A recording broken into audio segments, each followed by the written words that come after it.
Oscar Piastri was on pole. His McLaren was the fastest. Victory in Qatar was a formality. But when a safety car hit on lap 7, McLaren made a call so catastrophic it flipped the title race. New FIA data confirms, Piastri didn't lose the race. McLaren handed it away.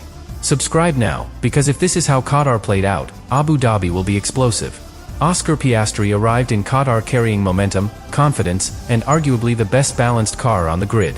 His pole position wasn't just a one-lap special, it was the result of consistency across every session, from free practice through to Q3. The McLaren MCL39 had been surgically dialed in for the Lusail circuit's high-speed demands. There was no sign of instability, no compromise in tire degradation, and no weakness in straight-line speed. This was a race that should have marked Piastri's breakthrough win in dominant fashion. From the start, everything unfolded according to plan. Piastri launched cleanly, defended from Verstappen into turn 1, and began stretching a gap sector by sector. His driving was surgical, his inputs were calm, and his lap times hovered well within the ideal window McLaren had modeled pre-race. The MCL39 was gliding through the high-load corners with a precision that made the rest of the field look reactive. By lap 6, Piastri was executing perfectly until everything changed. On lap 7, a midfield incident triggered the appearance of the safety car. This was the kind of moment where championships are shaped. All top teams knew what to do. Red Bull immediately brought in Verstappen for tires. Ferrari, Mercedes all reacted instantly, using the neutralized pace to gain a cheap stop and lock in track position later. But then came the shock. McLaren made no move. Neither Piastri nor Norris were called in. They stayed out. And from that moment, the race began to fall apart. The decision caught everyone off guard: fans, analysts, even the FIA. Piastri asked over radio, "Did Max pit?" When confirmed, his tone flattened. He followed up with, "Are we sure we're staying out?" The response was curt, "Yes, maintain position." No further explanation.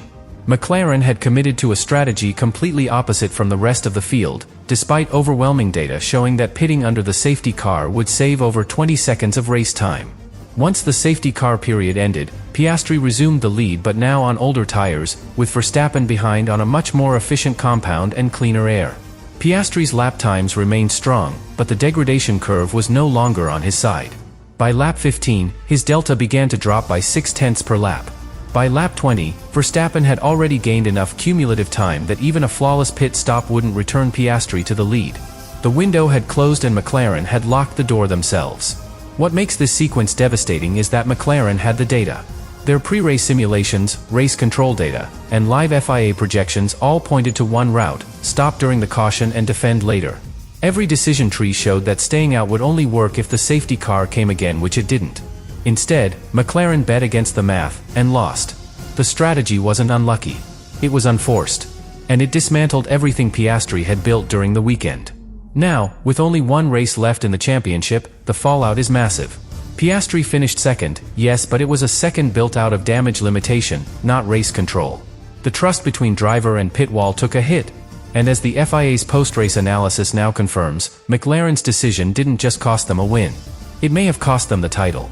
A golden opportunity turned into a public collapse, and Oscar Piastri was left asking questions, with no clear answers. Once the dust settled, the numbers told a brutal truth. Oscar Piastri was never outraced, he was outstrategized by his own team. According to the FIA's full race report, published hours after the checkered flag, McLaren's call to keep both drivers out during the lap 7 safety car defied all standard predictive models. Every other top team made the same calculation, that a stop under yellow would save between 21 and 24 seconds of race time. That margin was too large to ignore unless you believed you were in a different race entirely. The FIA's sector-by-sector data reinforced the mistake. Between laps 8 and 15, Verstappen, now on fresh tires and clear air, was averaging 0.6 faster per lap than Piastri. By lap 16, Verstappen had banked enough delta to complete his second stint without ever relinquishing the net lead. Piastri, still leading on track, was unknowingly running a race he could no longer win. Once he pitted, the undercut effect would be irreversible. More telling was the FIA's Decision Flow Index, a strategy evaluation tool used internally to rank pit wall performance against simulation baselines. McLaren scored the lowest of any front-running team for the Qatar Grand Prix. The report stated that no model supported a non-pit decision with both cars, and highlighted that McLaren's assumption that others might also stay out had no historical precedent at Lusail. Red Bull, Ferrari, and Mercedes all followed the math. McLaren acted on instinct, and it cost them. Telemetry from Piastri's car showed that even under tire stress, he was managing degradation better than any of the frontrunners. His throttle traces remained smooth, and braking stability was consistent through every high-speed corner. This wasn't a car falling off in performance. This was a driver controlling a car that should have been competing for the win, only to be slowly swallowed by the inevitable math of tire life versus track position. The numbers were on his side until strategy turned them against him. Radio communication revealed growing tension during the key window. When Piastri asked whether Verstappen had stopped, he was told simply, yes. When he followed with box or stay out, the response was clinical, stay out. We're committing to plan A. There was no audible debate, no data shared with the driver, no sense that McLaren was re-evaluating based on the FIA's live updates. Piastri followed orders, but the tone in his voice made one thing clear: he already knew it was the wrong call. Even more damning, the FIA's comparative simulations showed that had Piastri boxed when Verstappen did, the McLaren would have likely rejoined ahead. The stop delta at the time due to field compression was only around 17 seconds. Given Piastri's pace in clean air before the safety car and McLaren's historically fast pit crew, the data strongly supported a defensive-first strategy. Instead, McLaren gambled on keeping track position without the tires to defend it. In the end, Verstappen didn't need to pass Piastri on track. He passed him in the pit lane. And when a rival wins without even seeing you after lap 7, it's not because they were faster. It's because they executed. McLaren had the tools, the data, and the car to control the race. But Formula One doesn't reward potential, it punishes hesitation. In the words of the FIA summary itself, the race was decided not by performance, but by decision. Before the strategy call destroyed their race, McLaren's MCL39 was operating in its ideal performance window. The car's balance in Qatar was arguably the best it had been all season. From the first free practice sessions, telemetry showed an extremely efficient platform, minimal understeer at entry, smooth yaw rotation at apex, and exceptional traction on exit. That's not just car setup, that's a synergy between aerodynamics, suspension tuning, and driver feel. Piastri had every tool he needed to dominate. The Lusail International Circuit is built for aerodynamic efficiency.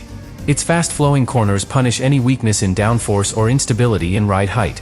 McLaren's low-rake philosophy, combined with the floor updates they introduced in Singapore and refined for Qatar, gave them a clear edge through Sector 2. In turns 5 through 9, Piastri was consistently quicker than Verstappen by nearly 0.2.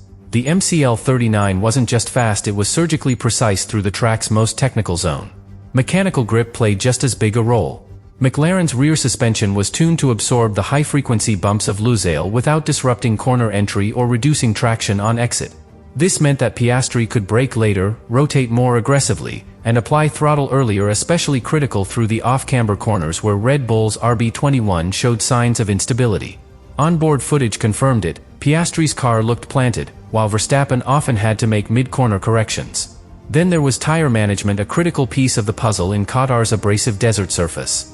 Despite leading from the front and carrying clean air, Piastri managed to extend his first stint without triggering excessive thermal degradation.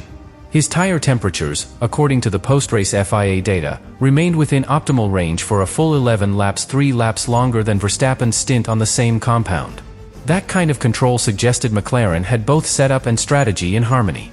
Or so it seemed. Telemetry traces showed that Piastri maintained a consistent throttle application rate and steering load curve, indicating that he wasn't fighting the car. He wasn't pushing over the limit. He was driving within a window that allowed him to build a sustainable lead. The plan was working. Until it wasn't. Because when the safety car deployed, everything they had built, the tire delta, the aero balance advantage, the pit window control, was put in jeopardy by a single missed opportunity. Strategically, the car was positioned perfectly. Piastri had track position, favorable tire degradation, and enough of a gap to cover any undercut if McLaren had chosen to react. But the decision to stay out meant surrendering that entire advantage in real time. It wasn't a slow collapse. It was a controlled race thrown into chaos. From lap 8 onward, every benefit the MCL39 had built was undone, not by mechanical failure or pace loss, but by inaction. This is what makes the mistake so shocking. McLaren didn't lose in Qatar because they were slower. They weren't. They had a better car in qualifying, a better balance in race trim, and arguably the most consistent driver on Sunday. But Formula One doesn't reward potential, it rewards execution. In every measurable category, the MCL39 should have delivered a race win. What it got was second place. And what it lost may end up being a world title.